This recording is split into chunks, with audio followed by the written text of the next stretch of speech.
إن الحمد لله نحمده ونستعينه ونستغفره ونعوذ بالله من شرور أنفسنا ومن سيئات أعمالنا من يهده الله فلا مضل له ومن يضلل فلا هادي له وأشهد أن لا إله إلا الله وحده لا شريك له وأشهد أن محمدا عبده ورسوله صلى الله عليه وعلى آله وصحبه وسلم تسليما كثيرا. عباد الله، أوصي نفسي وإياكم بتقوى الله، فقد قال الله تعالى في كتابه الكريم: يا أيها الذين آمنوا اتقوا الله حق تقاته ولا تموتن إلا وأنتم مسلمون. وقال جل جلاله: يا أيها الناس اتقوا ربكم الذي خلقكم من نفس واحدة وخلق منها زوجها وبث منهما رجالا كثيرا ونساء واتقوا الله الذي تساءلون به والأرحام إن الله كان عليكم رقيبا.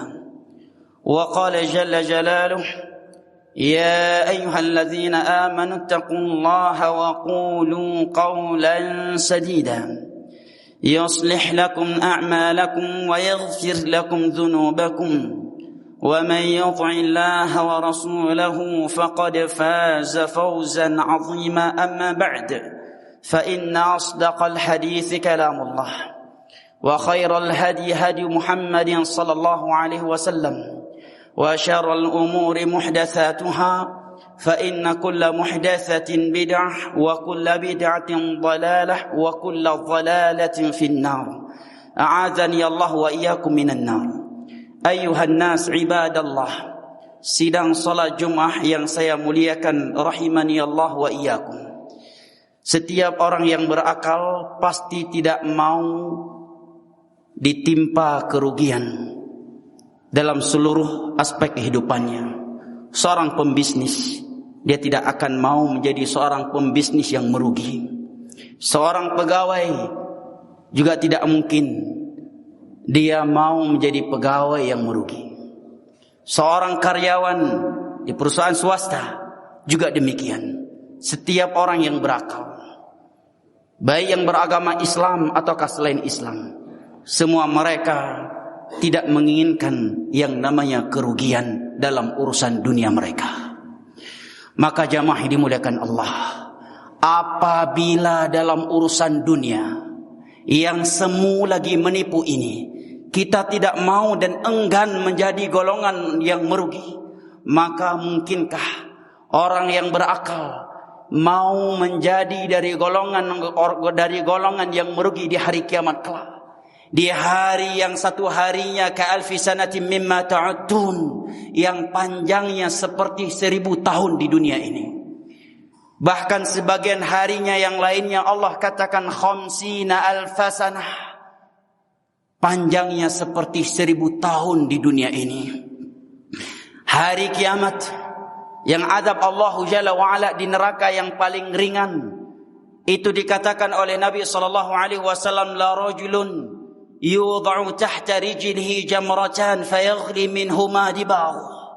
Penghuni neraka yang paling ringan siksaannya adalah seorang hamba yang diletakkan 2 bara api di bawah kakinya lantas meleleh dan mendidih otaknya. Fayadhunnu annahu ashadduhum 'adzaba wa huwa ahwanuhum 'adzaba. Sehingga dia mengira bahwa dirinya adalah penghuni neraka yang paling keras siksaannya, sementara ia adalah penghuni neraka yang paling ringan siksaannya. Maka tentunya kita harus berusaha dan selalu memohon kepada Allah agar tidak menjadi orang-orang yang merugi di hari kiamat kelak, merugi di alam barzakh, merugi di padang mahsyar, dan merugi di dalam neraka Allah Jalla wa Ala. Mari kita simak hadis Nabi kita sallallahu alaihi wasallam berikut ini yang menerangkan kepada kita kaum yang merugi di hari kiamat kelak dari umat mereka, padahal di dunia mereka orang-orang saleh. Ketika di dunia mereka ahli salat, mereka ahli puasa, ahli sedekah, ahli sujud, ahli ruku', tetapi di hari kiamat mereka justru menjadi orang-orang yang pailit, justru menjadi orang-orang yang merugi. Sedangkan ketika di dunia sebelumnya mereka adalah ahli ibadah. Diriwayatkan oleh Al-Imam Muslim dari sahabat yang mulia Abu Hurairah radhiyallahu anhu, Rasulullah sallallahu alaihi wasallam suatu ketika bertanya kepada para sahabatnya. Para sahabatnya ada yang kaya, ada yang miskin, ada yang tua dan ada yang muda. Keiman dengan keimanan dan amal saleh yang bertingkat-tingkat di antara mereka. Nabi berkata kepada mereka, "Atadruna mal muflis?" Wahai para sahabatku, tahukah kalian orang yang pailit dari umatku? Tanya Nabi SAW. Mendengar pertanyaan yang demikian dari baginda Rasulullah SAW, maka para sahabat yang belum tahu maksud dari kata pailit dari Nabi SAW, maka mereka menjawab, "Ya Rasulullah, al-muflisu fina man la dirhama indahu wala mata' wala dinar." Wahai Rasulullah, orang yang pailit, orang yang bangkrut menurut kami adalah mereka yang enggak punya dirham, enggak punya dinar, enggak punya uang, enggak punya harta, keri, miskin, bangkrut. Itulah orang yang bangkrut, itulah orang yang pailit menurut kami, wahai Rasulullah.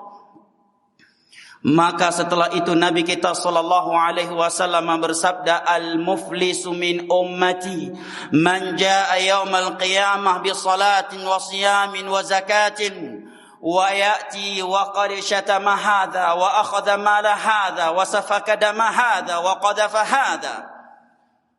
Orang yang pailit dari umatku di hari kiamat adalah mereka yang datang menghadap kepada Allah, membawa pahala salat, membawa pahala zakat, membawa pahala puasa. Dia ahli salat, ahli sedekah, ahli puasa, tetapi dia pernah menumpahkan darah yang haram untuk dia tumpahkan. Dia pernah mengambil harta orang lain dengan cara yang tidak Allah halalkan. Apakah dengan merampok? Ingat, mengambil harta manusia dengan cara yang haram itu tidak harus dengan merampok seperti yang dilakukan oleh begal, mencuri, mencopet. Jangkrik juga salah satu tindakan dan aksi mengambil harta orang lain dengan cara yang haram. Memeras, mengintimidasi, mencari-cari kesalahan, kemudian ditekan dan ditakut-takuti dengan pasal ini dan pasal itu, sehingga dia rela menyuap dan memberikan uang agar dibebaskan dari apa yang diintimidasi darinya. Jadi mengambil harta haram tidak mesti dengan merampok, membunuh, mencopet. Mengintimidasi manusia, memeras mereka juga bagian dari mengambil harta manusia dengan cara yang haram. Kaedahnya adalah apa yang Nabi katakan di dalam hadis lain yang sahih, la yahillu malu muslimin illa bi thibatin min nafsih. Tidak halal pemberian seorang muslim kecuali dengan ketulusan dari hatinya. Selama harta tersebut berpindah ke tangan kita dengan cara yang tidak tulus dari hatinya, karena takut kepada kita, maka sungguh kita telah mengambilnya dengan cara yang haram. Maka Nabi mengatakan orang yang pailit dari umatku adalah mereka yang datang di hari kiamat menghadap kepada Allah, dan mereka sebagai ahli salat, ahli puasa, ahli zakat. Perhatikan, Nabi berkata bukan dia sebagai preman. Ini dia punya salat, punya puasa, zakat yang banyak, ahli sedekah dan ahli puasa. Lalu bagaimana kalau ketika di dunia dia tidak seperti itu? Tetapi masalahnya dia pernah menumpahkan darah yang haram, membunuh dengan cara yang tidak dibenarkan oleh Allah. Dia pernah mengambil harta orang lain dengan cara yang tidak dibenarkan oleh agama.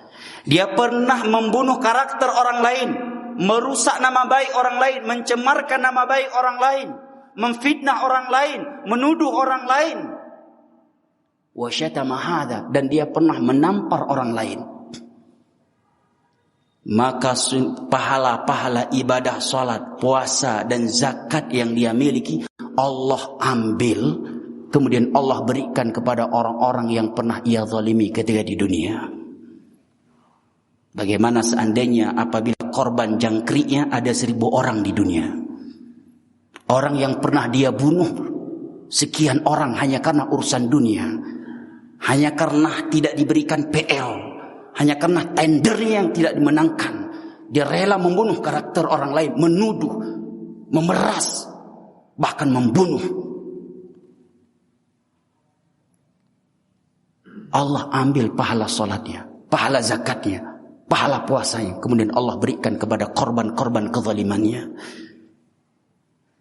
Apabila tidak cukup, setelah Allah ambil pahala ibadah-ibadahnya, kemudian Allah berikan kepada orang yang pernah ia zalimi, rupanya juga belum cukup dan belum terbayar kezaliman yang dia lakukan kepada manusia, maka Allah ambil dosa-dosa orang-orang yang pernah ia zalimi, kemudian Allah pikulkan kepadanya, kemudian dia turiha finnar, dilemparkan ke dalam neraka Allah Jalla wa'ala. Bisa jadi ketika di dunia dia nggak pernah berzina, tetapi di hari kiamat dia harus memikul dosa zina karena dia pernah menzalimi orang lain yang dia pernah berzina, dan dia nggak punya pahala ibadah untuk membayar kezaliman orang lain kecuali dengan Allah pikulkan dosa-dosa korban kezalimannya kepadanya. Al-muflisu min ummati, inilah orang yang pailit dari umatku. Apabila ketika di dunia dia ahli salat, ahli puasa, ahli zakat, ahli sedekah, bisa pailit, bangkrut dan dilemparkan ke dalam neraka Allah karena pernah mengambil harta haram, pernah memukul, pernah membunuh, pernah menumpahkan darah, pernah memfitnah, membunuh karakter orang lain. Lalu bagaimana dengan mereka yang hidupnya siang dan malam menzalimi orang lain, memeras orang lain, menjangkrik orang lain, dan dia juga pelaku maksiat, bertemu dengan Allah dan dia bukan sebagai ahli salat. Ahli salat, ahli puasa, ahli zakat saja bisa pailit, bisa bangkrut dan dilemparkan ke dalam neraka Allah karena ketika di dunia pernah menzalimi orang lain. Lalu bagaimana seandainya dia pernah membunuh, menumpahkan darah, memeras orang lain, merampok, dan dia juga seorang pelaku maksiat, bukan ahli salat, bukan ahli puasa, dan bukan ahli sedekah. Di dunia hukum mungkin bisa dibeli dengan uang. Hukum bisa ditiadakan dengan jabatan dan pangkat. Tapi ingat, di hari kiamat, ketika seluruh manusia dikumpulkan oleh Allah, manusia yang pernah diciptakan oleh Allah semenjak Allah menciptakan Adam, ketika Allah mengumpulkan bangsa jin dan bangsa manusia, yang kafir dan yang muslimnya, yang baik dan yang jahatnya, semua mereka dikumpulkan di padang mahsyar. Kemudian Allah katakan kepada mereka, limanil mulkul yawm, siapakah yang masih memiliki kerajaan hari ini? Limanil mulkul yawm, siapakah penguasa dan raja hari ini?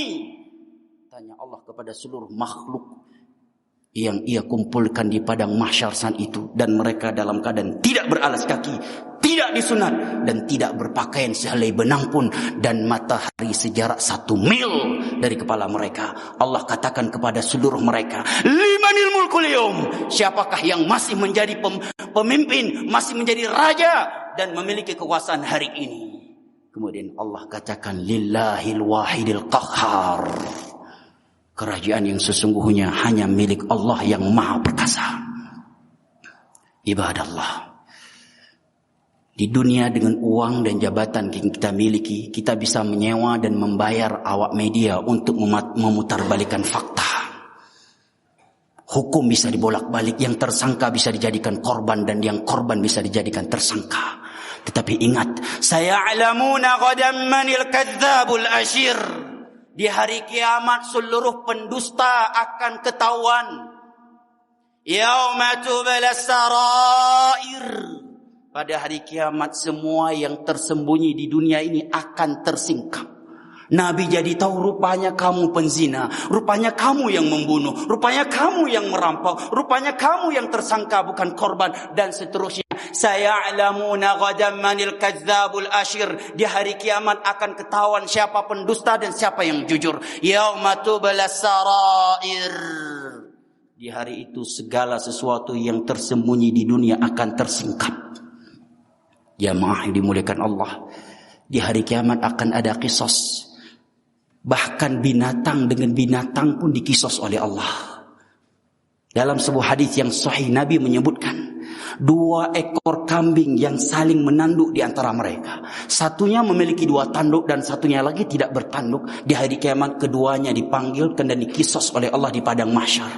Hanya saja karena hewan, mereka enggak terancam dengan neraka. Setelah ditegakkan kisos di antara hewan, Allah katakan kepada mereka, kuni turaba, silahkan kalian menjadi debu. Makanya pada hari itu Allah katakan dalam surat An-Naba, yaqulul kafiru ya laitani kuntu turaba. Orang-orang yang kufur ketika di dunia, dia berkata, aduhai seandainya aku hanya sebagai debu.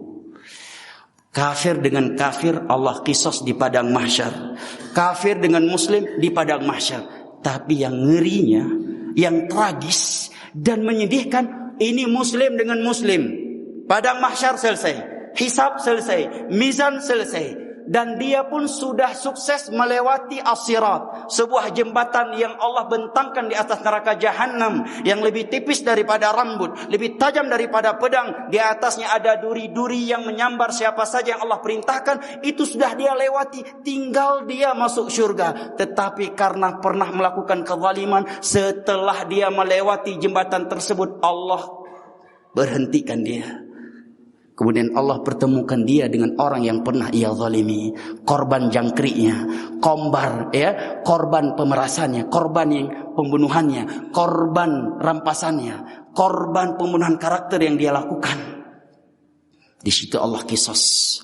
Namun kisosnya bukan lagi tampar dengan menampar, pukul dengan pukulan lah. Pahala-pahala ibadah dia yang dengannya dia dibolehkan masuk syurga, Allah ambil. Kemudian Allah berikan kepada orang-orang yang pernah ia zalimi. Apabila pahala ibadahnya tidak cukup untuk membayar kezaliman yang pernah ia lakukan kepada korban-korban kezalimannya, maka dosa-dosa mereka Allah ambil, kemudian Allah pikulkan kepadanya, kemudian dia dilemparkan ke dalam neraka Allah Jalla wa'ala, yang satu hari di dalamnya seperti 1000 tahun di dunia ini, dan sebagian hari yang lainnya seperti 50.000 tahun di dunia ini. Yang azab yang mana azab yang paling ringan di dalamnya adalah Allah meletakkan 2 bara api di bawah kakinya, lantas meleleh dan mendidih otaknya. Jamaah yang dimuliakan Allah, jangan coba-coba menzalimi manusia. Makanya sebagian ulama mengatakan, kalau kamu ingin bermaksiat, bermaksiatlah antara kamu dengan Allah. Jangan sampai ada kaitan dengan hak makhluk. Karena kalau ada kaitan dengan hak makhluk, dengan Allah kita udah selesai. Misalkan kita pernah mencuri, kita pernah membunuh, kita pernah merampok, pernah menampar orang lain, kita bertobat dari dosa merampok, kita selesai, udah Allah maafkan. Tapi dengan korban perampokan kita, korban jangkrik kita, korban fitnah kita, kalau dia belum memaafkannya, kita akan berhadapan dengannya di hadapan Allah, sekalipun kita seorang anak Nabi, sekalipun kita seorang Rasul. Apalagi kita yang bukan Rasul. Nabi menjelang wafatnya berdiri di hadapan para sahabatnya, kemudian berkata, siapa di antara kalian yang pernah aku zalimi, yang aku pernah mencambuknya dan aku salah, tolong tunjuk tangan dan balas diriku hari ini sebelum kita bertemu hari kiamat. Maka berdirilah seorang sahabat, ya Rasulullah, aku adalah orang yang pernah engkau cambuk dan hukumnya salah. Rupanya aku tidak tepat engkau cambuk. Di mana waktu itu aku cambuk dirimu? Tanya Nabi. Maka dia mengatakan, di perut wahai Rasulullah. Maka Nabi pun membuka bajunya, siap untuk dicambuk, dibalas oleh sahabatnya tersebut. Begitu Nabi telah membuka bajunya, maka sahabat tersebut langsung memeluk dan mencium perut Nabi kita. Kemudian dia mengatakan, ini yang aku inginkan wahai Rasulullah sallallahu alaihi wasallam. Apabila seorang nabi saja bisa kena kisos apabila zalim kepada manusia, lalu bagaimana dengan selain mereka? Tetapi mereka para nabi Allah jaga dari dosa menzalimi makhluk. Ibadah Allah, contoh yang sangat mengerikan dari Nabi. Nabi mengatakan, man zalama shibran min ardhin tubiqahu sab'a aradhin. Barang siapa yang pernah mengambil tanah orang lain sejengkal saja, bukan sehektar, bukan ratusan meter, cuma sejengkal, dia ambil dengan cara yang zalim. Mungkin dia punya uang, dia bisa menjogok sehingga harta orang lain, tanah orang lain diberikan untuknya. Kata Nabi, barang siapa yang pernah mengambil tanah orang lain walaupun hanya sejengkal, maka tanah sejengkal tersebut di hari kiamat Allah gantungkan di lehernya sebesar 7 lapis bumi. Subhanallah. Ibadah Allah. Makanya Nabi mengatakan, falyatahallalhu al-yawm. Hendaknya kita meminta maaf segera hari ini sebelum hari kiamat terjadi. Tiada yang mampu bertahan dengan adab di alam barzakh.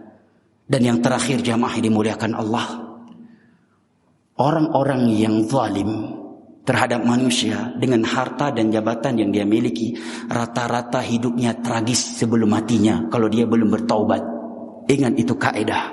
Orang-orang yang zalim suka menjangkrik, memeras, rata-rata hidupnya tragis apabila dia tidak bertobat sebelum matinya. Namrud berkuasa 400 tahun. Saking bejatnya, istri Nabi Ibrahim, Sarah, ingin dia perkosa. Sebanyak 3 kali dia berupaya meletakkan tangannya untuk membuka baju Sarah, tapi Allah bekukan tangannya. Tahukah bagaimana Allah hinakan dia? Selama 400 pula Allah menyiksa dia. Allah masukkan seekor lalat, seekor nyamuk melalui hidungnya, tembus ke otaknya. Selama 400 tahun dia tersiksa karena ada seekor nyamuk yang berputar-putar di dalam otaknya. Setiap hari dia memukul-mukul kepalanya dengan palu, berharap nyamuk yang sedang di dalam otaknya itu bisa keluar. Bahkan disebutkan orang yang paling sayang kepada dia adalah mereka yang berkumpul, kemudian tangan-tangan mereka pukulkan ke kepalanya agar nyamuk yang berada di dalam otaknya tersebut bisa keluar. Demikian disebutkan dalam Israiliyat. Fir'aun juga demikian. Tidak ada satupun orang yang kejam, yang beringas, yang zalim, dan dia belum bertobat, kecuali hidupnya tragis. Rumah tangganya seperti kapal pecah, anaknya tidak terarah, istrinya tidak menjaga kehormatannya, dan seterusnya. Ibadah Allah, aku liqauli hadha wa astaghfirullah wa atubu ilaih fastaghfiruhu wa atubu ilaih innahu huwat tawwabur rahim. Barakallahu li wa lakum fil Qur'anil azim wa nafa'ani wa iyyakum bima fihi minal ayati wadh-dhikril hakim wa taqabbala minni wa minkum tilawatahu innahu huwas samiul alim.